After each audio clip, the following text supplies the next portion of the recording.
Hi, this is Joel Wallace again. For my third of my five technologies, I chose Google Classroom.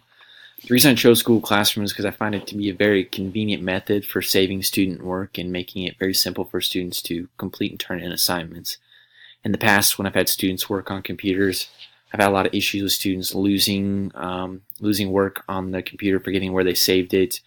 Sometimes they accidentally delete it, or it gets messed with by other students, things like that. This here with Google Classroom is just a very convenient way to make sure everything is automatically saved and saved to each student's own individualized account. The purpose of Google Classroom is that it's a resource that allows teachers to create, organize, and collect a variety of online presentations and reports, whether it be through Google Docs, Google Sheets, Google Slides, whatever form you might be using. The audience this is meant for is that of students and teachers. The teachers, of course, have to create the classroom and this assignment, and then students then go on to complete the assignment. The ISTE standards I chose were for that of an educator, the first one being that of a collaborator, using collaborative tools to expand students' authentic real-world learning experience, so students are able to collaborate with the teacher on this in a setting. And then the second one I chose was that of a designer, where I'm designing an authentic learning activity that aligns with content area standards and digital tools. So the way Google Classroom works is pretty simple. To get there, first you just go to classroom.google.com. So it'll bring you to this page here, just to kind of get you started. It'll ask you what account you're wanting to create this on, so I'll just do it on my one here. Then it goes on to ask you, are you a student or a teacher? Of course, when I'm going to set this up, I'm going to do it as a teacher. Okay, so here I've started off. I don't have anything ready or in place, but kind of gives you some indicators of what you need to do first. So it says create or join your first classroom. So I'm going to go ahead and create a class. Name it whatever you want. I usually make one for reading, one for social studies, one for science. If you want to do math, you could do that as well. I just name it. I don't normally fill out these other portions, but of course you can. I create it.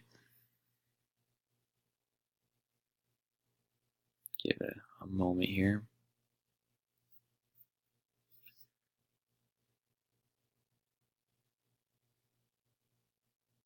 Okay. Alright, so it says what's new in your classroom, and it just gives you some different points there. A lot of this is very customizable. If you want to change your background here, you can select a theme or upload a photo. You can go on to attach different things, but really the main thing I would do when I get here is I go in and I want to create a question to send to students on their computers, create an assignment, create an announcement. In my experience, I've tended to use the assignment. So I go in here and I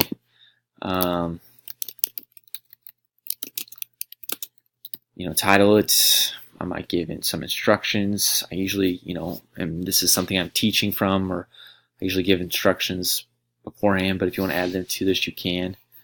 You can create a due date, whatever you might like. I'm not going to worry about the topic. And then I'll just, also if you want to just assign for certain students, like if you had your students in different groups or different periods of the day, things like that, you could use that. And I just assign here. Okay.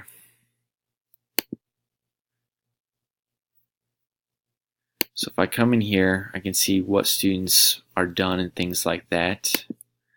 Click on instructions, student work, things like that.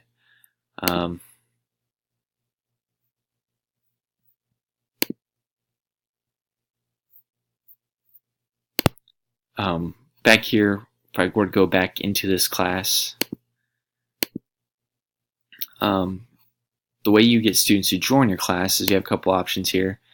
You can either invite students, in which case you just have to go in and type names or emails that might be linked to you. For me, I find the easiest method is I write my class code on the board. So when students log in, they go to classroom.google.com and they click join a class, and then all they have to do is type in this code and it will automatically join them to this class. So it's a very simple method.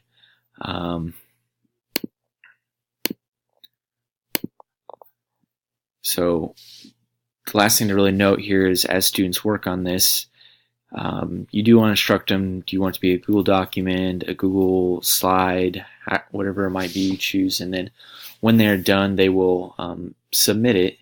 They have to click a button at the end that says, all done or turn in, and then you will be able to view who all is finished, and you can go back in and edit or grade or read over their reports, whatever is necessary for you to finalize their assignment. So I've had a lot of success using this, far more than just typing on computers. My school, we share Chromebooks. Each student does not have their own, but the fact that we have Chromebooks easily sync up to these Google resources that make it just very, very convenient for both myself and my students on how to access their work when they are finished.